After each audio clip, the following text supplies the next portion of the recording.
যুবক বলে, নবী গো, আপনি আমার চেনেন না, আপনি আমার কথা মনে হয় শোনেন নাই। নবীজি বললেন, তুমি কে গো? যুবক বলি, ইয়া রাসূলুল্লাহ, ইয়া হাবিবাল্লাহ, আপনি কি জানেন না মক্কা মদিনার জমিনে যত কবর দেয়া হয়, এই কবর থেকে লাশ কাপনের কাপড় চুরি হয়ে যায়। নবী গো, আপনি কি জানেন না? নবী কয়, হ্যাঁ আমি জানি, কাপনের কাপড় চুরি হয়। এর চাইতে কষ্ট থাকতে পারে? নবী চোখের পানি ছেড়ে বলল, যুবক রে, মানুষ যাবার পরে 3 টুকরা কাপড় মাত্র সঙ্গী।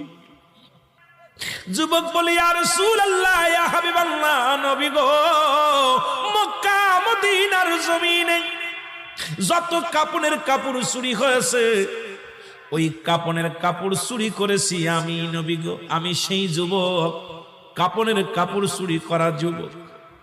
আল্লাহু আকবার। আল্লাহর নবী ডাকতে বলে, যুবক রে,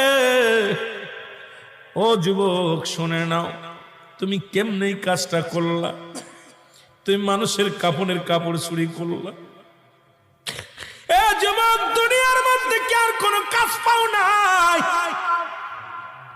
যুবক বলে, ইয়া রাসূলুল্লাহ, ইয়া হাবিবাল্লাহ, নবী গো, ও মায়ার নবী, আমি ভুল করেছি, আমারে আপনি তওবা করে দিন, আল্লাহ যেন আমারে মাফ করে দেয়। যুবক বলে, আল্লাহর নবী বলে, যুবক রে, তুমি তওবা করো, তওবা করলে আল্লাহ মাফ করে দিবে। যুবক বলে, নবী গো,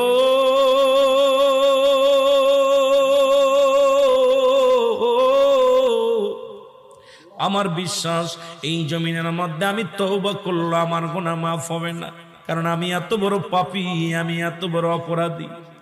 আল্লাহর নবী কয়, যুবক রে, তুমি তওবা করো, তওবা করলে আল্লাহ তোমারে মাফ করে দিবে। যুবক বলে, নবী গো, মায়ের নবী, আমার মতো পাপীরা আমার আল্লাহ ক্ষমা করবে না। আল্লাহর নবী বলে, যুবক রে, তুমি তওবা করো, তোমারে মাফ করে দিবে আমার আল্লাহ। যুবক বলে, নবী গো, আমি শুধু কাপনের কাপড় চুরি করি নাই।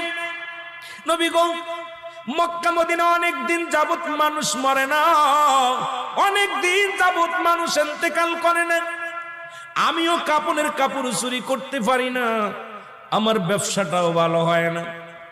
হঠাৎ শুনতে পারলাম পার্শ্ববর্তী এলাকার মধ্যে একটা মহিলা মারা গেছে, সুন্দরী এক যুবতী মারা গেছে।